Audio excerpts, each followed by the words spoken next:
The morning sunlight in Puerto Sombra poured like liquid honey through the kitchen window, painting golden stripes on the tiled floor. Javier Morales watched his 6-year-old daughter Ana stack wooden blocks with a concentration that defied her young age, her tongue stuck between her teeth as she balanced a final piece atop her unstable tower.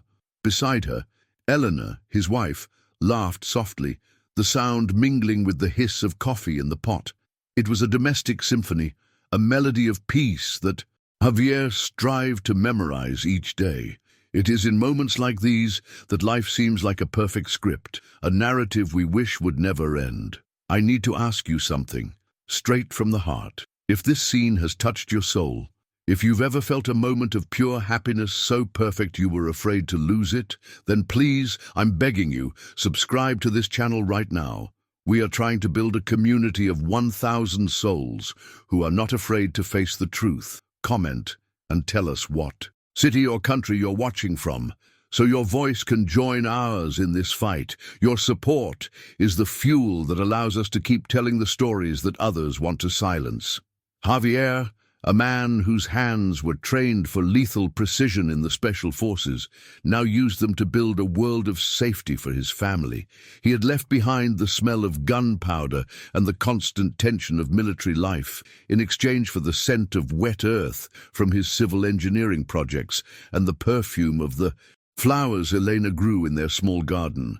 He approached Ana, kneeling to admire her architectural masterpiece. The girl smiled, a smile that contained Javier's entire universe, and the tower collapsed in a colorful, noisy cascade. Her laughter, crystalline and contagious, was the only reward he ever craved, a sound he believed was proof that he had made the right choices, that peace was, after all, a fortress that could be built and maintained. Elena joined them on the floor, her arms wrapping Javier and Ana in a warm, tight hug. She was the architect of his happiness, the calm strength that anchored him. Her brown eyes, full of a gentle wisdom, met his, and in her gaze he saw the reflection of the man he aspired to be, a good husband, a good father, a good citizen. They talked about the future as if it were a project in progress, the bigger house they planned to build, the trips they would take, the life that stretched before them like a sunny, endless road. In that bubble of happiness, the outside world, with its corruption and its shadows, seemed distant, a muffled rumor that dared not cross their threshold, a threat that he, with his strength and dedication, felt capable of keeping at bay forever. The city of Puerto Sombra, however, was a two-faced creature.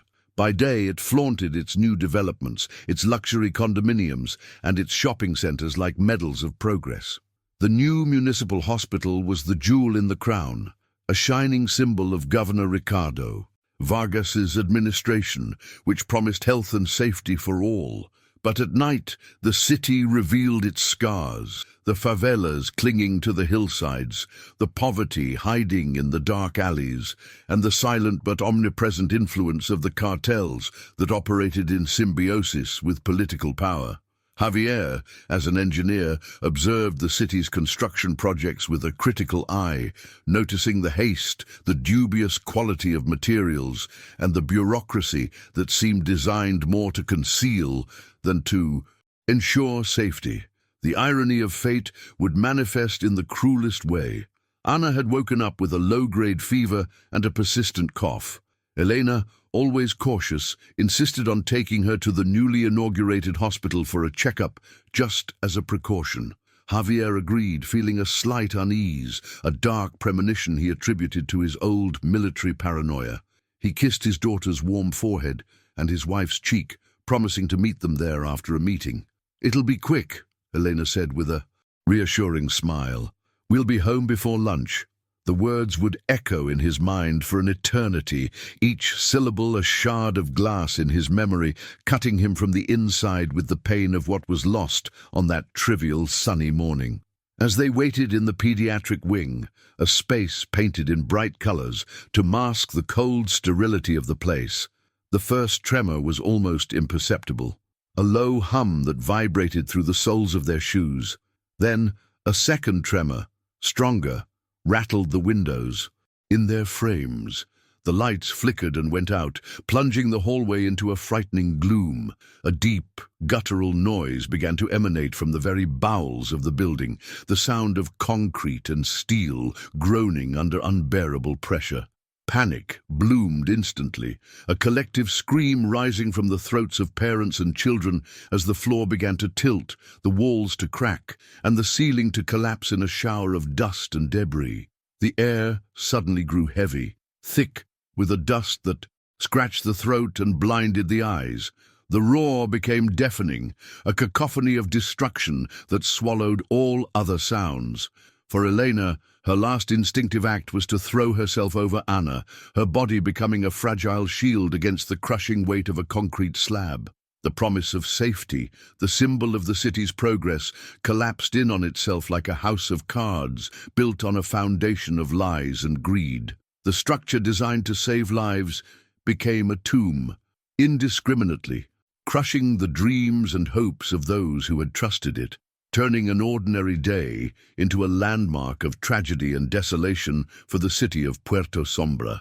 When Javier arrived, the scene was apocalyptic. Where a modern hospital once stood, there was now a mountain of rubble and twisted rebar, shrouded in a cloud of grey dust. Cries of pain and desperation cut through the air, mixed with the sound of approaching sirens. Javier's training took over. His body moved with a cold purpose, climbing the unstable debris, his hands digging frantically, his heart hammering out a desperate prayer. He screamed Elena's and Anna's names, his voice raw and hoarse, lost in the chaos. But the only answer he received was the crushing silence from beneath the wreckage, a silence that announced the end of his world and the birth of a monster forged by pain and the desire for revenge. The days that followed were a blur of funereal formalities and empty condolences. Javier moved like an automaton through a world that had lost its color and sound, grief a heavy shroud on his shoulders. In his house, the silence was a physical presence, each room a mausoleum of memories of laughter and hugs that would never exist again.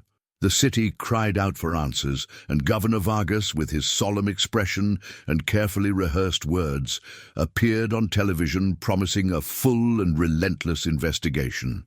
He spoke of justice and transparency, while his cold, calculating eyes betrayed the sincerity of his words. To the public, he was a comforting leader. To Javier, who was beginning to see through the facade, he was the architect of the pain that now consumed the city, a vulture dressed in the garb of a savior. Driven by a final spark of faith in the system he once respected, Javier channeled his grief into a methodical search for evidence. His experience as an engineer became his only weapon. He spent weeks sifting through the rubble, analyzing blueprints, cross-referencing inspection reports. With material manifests, what he discovered was a cancer of corruption: embezzled funds, low-quality concrete, steel rebar thinner than specified, and forged signatures on safety reports. He compiled a flawless dossier, irrefutable proof of criminal negligence that pointed directly to a city councilman and the contractor linked to the governor's campaign. With the dossier in hand, he approached the authorities, believing that logic and truth would be enough to breach the wall of impunity. The reality, however, was a brutal lesson in the true workings of Puerto Sombra. His dossier was met with promises that soon turned into excuses. Meetings were postponed, evidence was lost in bureaucratic red tape, and the key witnesses he had identified suddenly recanted or disappeared.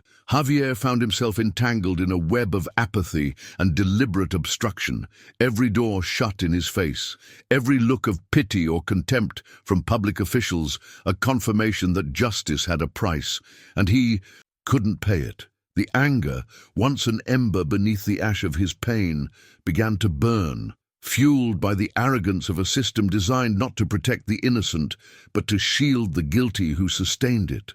The final blow came 6 months later, televised for the entire nation. The official inquiry was concluded. A construction manager, an insignificant figure in the hierarchy, was declared the sole culprit, receiving a minimal sentence for involuntary manslaughter. The councilman, the contractor, and all the powerful names from Javier's dossier were completely exonerated due to lack of conclusive evidence. The scene that broke what was left of Javier's spirit was that of the councilman leaving the courthouse, smiling for the cameras, talking about moving forward and honoring the victims with progress. In that instant, Javier's grief transformed into something sharper, colder. Justice wasn't just blind. She was a whore in the service of the men he now saw as his mortal enemies. That night, the silent house became the womb of his new identity. Javier sat in the darkness, the photo of Elena and Ana in his trembling hands. The pain was a wave that threatened to drown him, but at its depths he found a terrible clarity. The system hadn't failed. It had worked exactly as designed. If justice turns its back on you, you have two choices: accept the darkness or become the darkness that hunts it. He chose his path, and if you understand this choice, if you have ever felt this powerless, you know why continuing to tell this story is vital. Your subscription helps us give a voice to this fury. Standing up, Javier walked to the back of his closet and opened a false bottom in the floor. Inside, wrapped in canvas, was the gear from his past. The smell of gun oil and leather filled the air. The engineer was dead. The vigilante had been born. The first night of the hunt was marked by a pale moon and a sepulchral stillness. The target was the councilman, the man with the easy smile and dirty hands who had celebrated his acquittal. Javier watched him for 2 weeks, mapping every step of his predictable routine. The luxurious house, the mistress, the expensive dinners paid for with blood money. He felt no anger, no hesitation, only a cold void where emotion used to be. He prepared with the discipline of a soldier in enemy territory, every piece of equipment checked, every escape route memorized. The transformation was total. The man who once read bedtime stories to his daughter now read blueprints of security systems, his mind a labyrinth of tactics and vulnerabilities focused on a single, dark purpose. The execution was brutally simple. Javier waited for the councilman to return from another of his clandestine meetings, the smell of alcohol and expensive perfume permeating the air. He used no firearms, avoiding the noise that would attract unwanted attention. It was an encounter in the shadows of the garage, quick, silent, and terribly intimate. The panic in the politician's eyes was the only thing that seemed real in that moment. The sudden understanding that justice, true justice, didn't arrive with papers and lawyers, but as a ghost in the dark. Javier said nothing.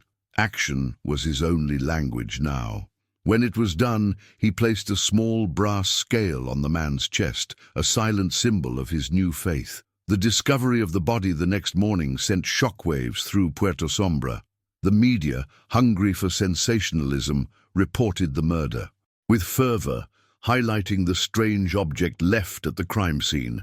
It was a veteran journalist who, in a front-page story, coined the name that would become legend: El Justiciero, the Vigilante. The term spread like wildfire, whispered in alleys, debated in cafes, and scrawled on walls. For the corrupt elite, it was a declaration of war. For the forgotten and oppressed, for the countless other victims of the system, it was the first spark of a dangerous, forbidden hope, the idea that the scales of justice could finally be forced to balance. At the heart of the storm, Detective Sofia Reyes walked through the crime scene, her mind a whirlwind of observations. She was an anomaly in the Puerto Sombra Police Department, incorruptible, methodical, and with a visceral aversion to the complacency of her colleagues. While others saw a cartel hit, Sofia saw the precision of a professional, the lack of a struggle, the clean entry, the efficient kill, and the scale. It wasn't a gang message. It was a manifesto. A chill ran down her spine, the intuition that she wasn't hunting an ordinary criminal, but an idea, A ghost born from the same rot she fought every day from within a system that paralyzed her. The second target, the greedy contractor who had used shoddy concrete in the hospital's construction, was next. This time, Javier was bolder. He used the man's own corruption as bait, forging a communication about a bribe payment at one of his abandoned construction sites. The contractor, blinded by avarice, went without hesitation. The location, a skeleton of concrete and steel, was a dark irony that did not escape Javier. The hunt was changing him, sharpening his instincts and teaching him to think like the monsters he pursued, using their weaknesses, their sins, as the weapon for their destruction. The contractor's death was as silent and efficient as the first, and another small scale was left behind. With the second death, the public reaction intensified, splitting the city in two. In the favelas, discreet murals appeared with the image of a scale. People spoke in low voices, a mixture of fear and admiration. El Justiciero was doing what the police and the courts refused to do. On the other hand, the city's elite locked themselves in their fortified condominiums, fear a new jewel in their collections. Sofia Reyes felt the pressure from above. Her superiors wanted the case solved quickly, or better yet, buried. They feared what Javier represented, living proof that their system was a sham and that the people's patience had a bloody limit. In the governor's palace, the atmosphere was one of growing paranoia. Governor Ricardo Vargas, a master of public manipulation, knew the threat was serious. He summoned his head of security, a man known only as El Martillo, the Hammer. Sadistic, a former Special Forces soldier and loyal only to Vargas's money, El Martillo was the brute force behind the governor's charismatic facade. He was the hammer that smashed any nail that stuck out. Vargas gave him a simple, direct order: find and eliminate the Vigilante using any means necessary. For Vargas, the Vigilante was not just a threat to his life, but to his reputation and the empire of corruption he had so carefully built. Meanwhile, Javier sought an unlikely refuge for the wounds of his soul. He would visit the parish of Father Mateo, an old priest with tired eyes who had known him since he was a child. Javier didn't go for confession. Confession required repentance, and he felt none. He went to talk, to sit in the silence of a holy place and try to find a fragment of the man he once was. Father Mateo listened, his heart heavy with sadness. He condemned the murders, but saw the unfathomable pain in Javier's eyes. "You are hunting monsters, my son," the priest said on one of those nights. "But be careful you do not become one in the process. Vengeance is an abyss that gazes back." El Martillo began his hunt with a ferocity the police would not dare to display. He didn't follow leads. He created them, breaking bones and tearing information from the criminal underworld. His cruelty was a tool, and he wielded it with the skill of a craftsman. He and his men raided bars, interrogated informants, and left a trail of violence that served as a warning. He was the opposite of Sofia, who sought order in the law. El Martillo imposed order through terror. He was Javier's dark reflection, a soldier of the shadows, but without a cause, without pain, only a thirst for power and cruelty that made him a formidable and unpredictable adversary. Javier's next elimination tested his limits. The target was a high-ranking official in urban planning, now under the protection of private security.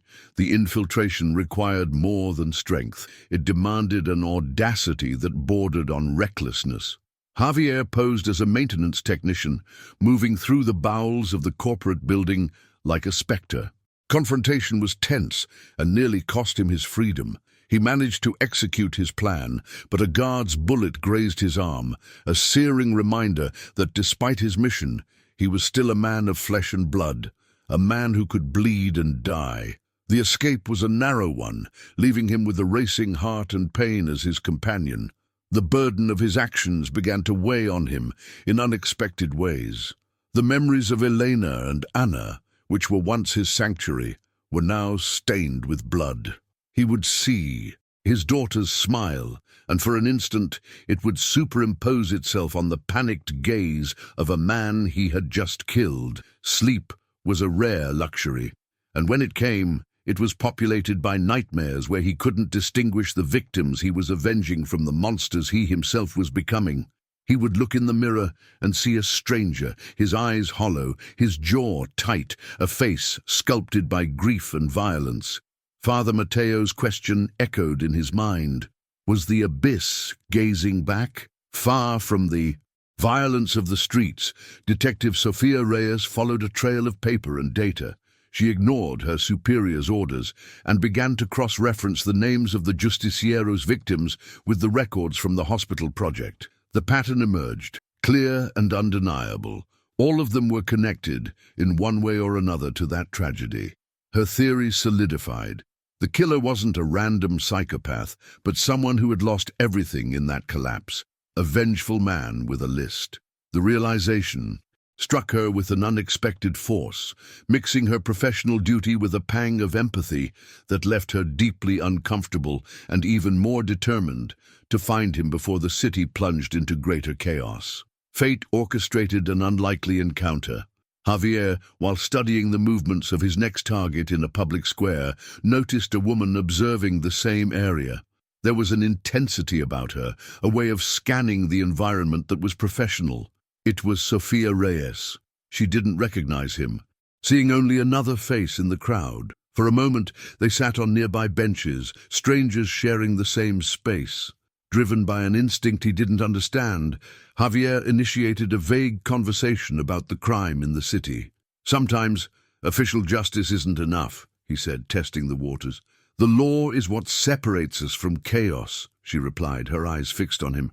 Without it, we're all monsters. The brief dialogue was a duel of philosophies, a spark of tension between two opposite poles of the same quest.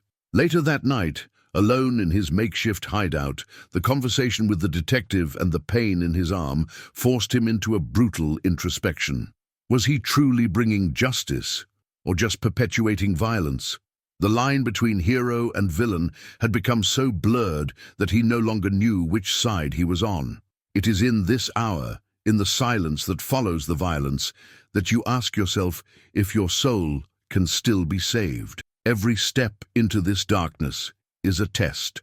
I thank every single one of you who subscribes, because your support is what keeps me from getting completely lost in this abyss and gives me the strength to see this truth through to the end. He looked at his hands, the same hands that once held his daughter, and saw what they had become. As Javier wrestled with his demons, El Martillo closed in. Using his network of informants and brutality, he identified a likely next target on the Justiciero's list, a corrupt judge who had dismissed the initial complaints about the hospital. He didn't warn the judge. Instead, he used him as bait, surrounding his residence with his best men, turning the house into a death trap. El Martillo didn't just want to kill the Justiciero, he wanted to capture him, to break him, to enjoy his suffering and prove his superiority. He waited in the darkness, savoring the anticipation of the hunt, confident that his prey would walk straight into his claws. Javier's intuition, sharpened by years of training and months of hunting, screamed danger. As he approached the judge's residence, he felt something was wrong. The silence was too heavy, the shadows in the wrong places. He aborted the approach and circled the area, using counter-surveillance tactics that El Martillo didn't expect from a mere vigilante. He spotted the positioned men, the military discipline in their stances. They were not ordinary security guards. They were hunters, like him. The trap was clear. For an instant, the hunter became the hunted, and a different kind of adrenaline flooded him, the raw thrill of survival against an equal foe. What followed was not an assassination, but a deadly dance in the shadows. Javier, instead of fleeing, decided to turn the tables. He used the environment to his advantage, creating distractions, separating El Martillo's men, hunting the hunters. The night was filled with the sound of bodies falling silently, one by one. Finally, he came face to face with El Martillo. The confrontation was brutal and swift, an explosion of contained violence. Knives and fists met in the darkness. Both were skilled, both driven by different kinds of fury. Javier managed to wound El Martillo in the shoulder with his knife before disappearing into the night, leaving his adversary humiliated and bleeding. Sofia Reyes, following her own line of investigation, had also predicted that the judge would be the next target. She arrived at the scene minutes after the confrontation, drawn by a report of suspicious activity. She found neither Javier nor El Martillo, who had already retreated with his wounded men. What she found was the scene of a battle, a military-grade shell casing that didn't belong to the police, a discarded combat knife, and drops of blood of two different types. The evidence painted a clear picture. The Justiciero was not alone in his war. There was a third player, an equally violent and professional force. The hunt had escalated into a three-way conflict. Wounded and exhausted, Javier took refuge in an abandoned apartment in the poorest part of the city. He stitched the deep gash in his own leg, the sharp pain a welcome focus that distanced him from the chaos in his mind. The confrontation with El Martillo had shaken him. He had looked into the eyes of a true monster, a man who killed for pleasure and power, and for an instant he feared he recognized a similar glint in himself. The mission had become personal in a new way. It was no longer just about avenging his family. It was about ensuring that men like El Martillo and Vargas didn't continue to create more victims, more Javiers. His vulnerability led him again to Father Mateo. This time there was no stoicism, only the raw pain of a man on the edge. He confessed to the priest his fear, not of death, but of being lost forever to the darkness he had embraced. "Did I kill him?" Javier asked, referring to El Martillo. "I don't know. And I don't know if I should pray that I did, or that I didn't." Father Mateo held Javier's trembling hands, the same ones he had blessed at his wedding. "Run, Javier. Run from this city and this life before there's nothing left to save. God can forgive a broken man, but he cannot save a soul that refuses to let go of its sword." El Martillo's failure to capture the Justiciero sent Governor Vargas into a panic. Time was running out, and the Vigilante's shadow loomed over his every illicit deal. He decided it was time to execute his escape plan.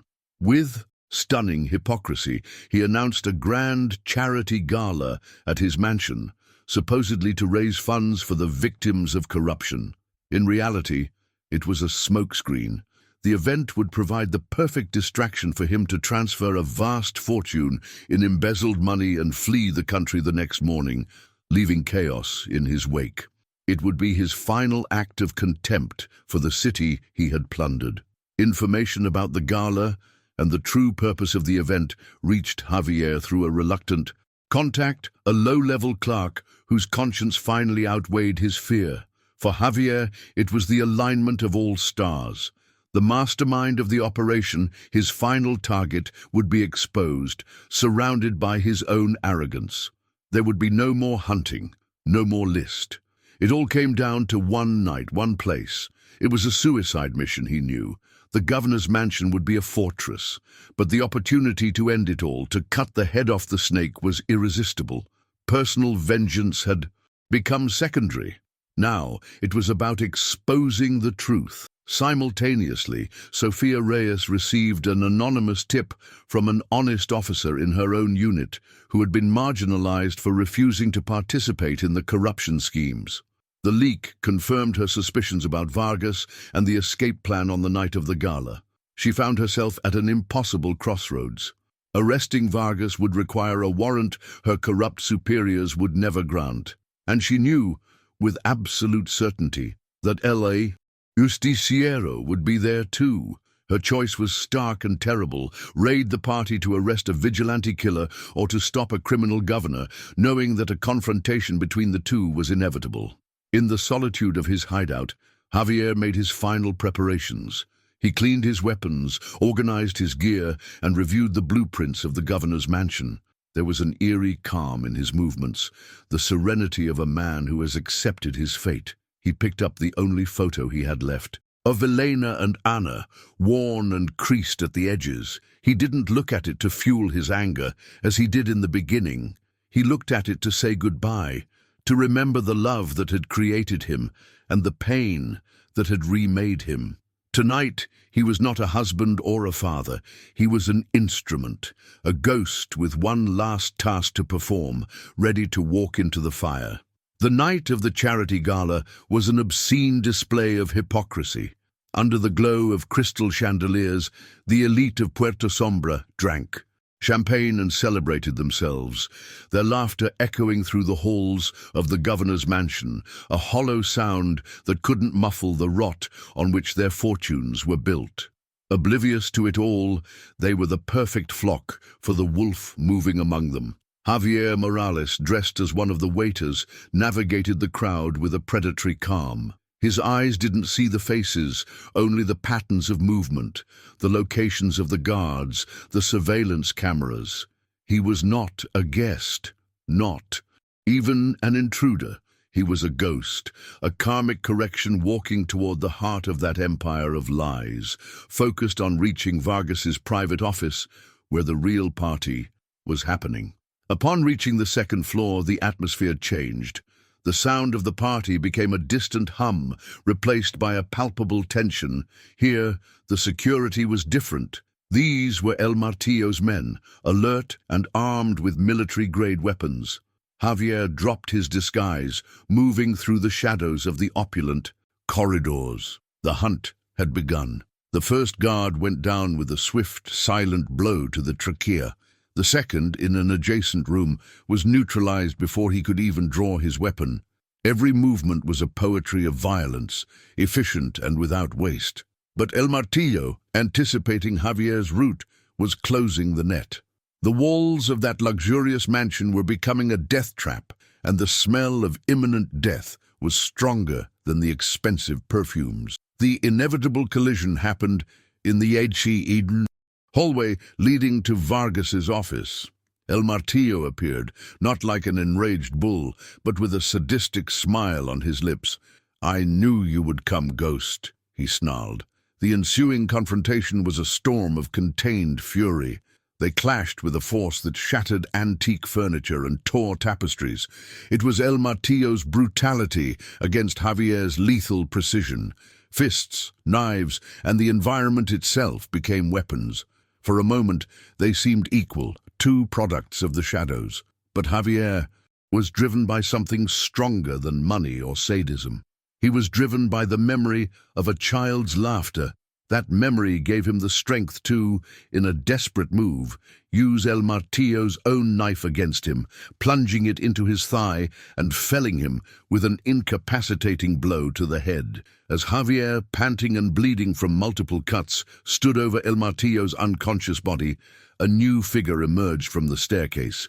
Detective Sofia Reyes, gun drawn, her face a mask of determination and conflict. She had used her authority to get past the external security, arriving just in time to witness the end of the battle. The scene was a tableau of her moral crisis. The vigilante she hunted, wounded but victorious over the monster the law ignored, and the door to the mastermind of all the corruption just feet away. "It's over, Javier," she said, her voice steady despite the internal turmoil. "Don't take another step." "Over?" Javier laughed, a dry, joyless sound. "Maybe for you, for me. It only ends when he pays." He gestured with his head toward the office door. "You know your system won't touch him, Sophia. He'll get away. He'll laugh at all of us from some private beach while other families bury their children." Sophia kept her gun trained on him, her finger on the trigger. "The law may be slow, but it's all we have. Don't become the justice you despise. Let me do my job." It was the final clash of ideologies, the broken law versus relentless vengeance, and for an eternal. Second, the future of Puerto Sombra hung on who would blink first. Javier made his choice. He didn't shoot. In an explosive move, he lunged forward, not at Sophia but past her. He disarmed her with a precise blow to her wrist, shoving her aside without seriously harming her, and burst through the office door. Inside, Ricardo Vargas screamed in terror. Javier dragged him out, the panic in the governor's eyes plain to see. With one hand, he held Vargas. With the other, he activated a small broadcasting device and aimed it at the governor's face. "You wanted the truth," he yelled into the lens, his voice broadcast to a clandestine network he had prepared. "Here it is, live. This is the justice they denied us. If you want this to mean something, don't change the channel. Share it. Make the world listen. Change doesn't come from a bullet, but from the truth it exposes." With the police sirens now wailing outside the mansion, Vargas's forced confession began. Stammering with the barrel of Javier's gun pressed to his temple, he admitted everything. The embezzled funds, the shoddy materials, the bribes, the names. The live broadcast was a virus spreading across the internet, each share a nail in the coffin of his empire. Broken and humiliated, Vargas made one last desperate move, trying to grab the gun. The camera captured everything, the blur of motion, Javier's face a mask of cold resolution, and the final sharp, definitive sound of a single gunshot. The broadcast cut out, leaving millions of screens silent, the echo of the shot reverberating far beyond the walls of that mansion. In the ensuing pandemonium, as the first police team stormed the mansion, Javier moved like smoke. The pain from his wounds was a fire consuming him, but his training and his will were a greater force. He didn't exit through the front, but from below through the service tunnels he had meticulously studied. Every step was agony, but every step took him further from the life he had destroyed to fulfill his promise. As he emerged onto a dark street blocks away, he didn't look back.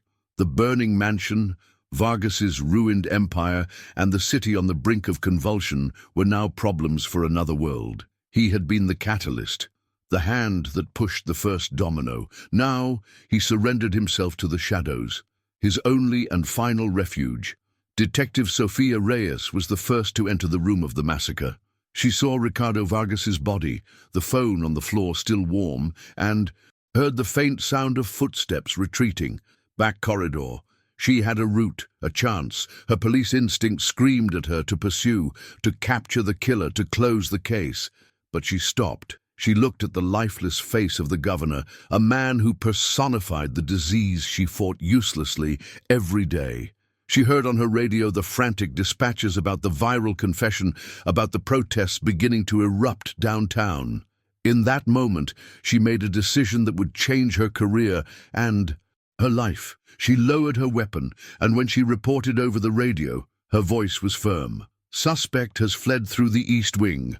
All units surround the East Wing."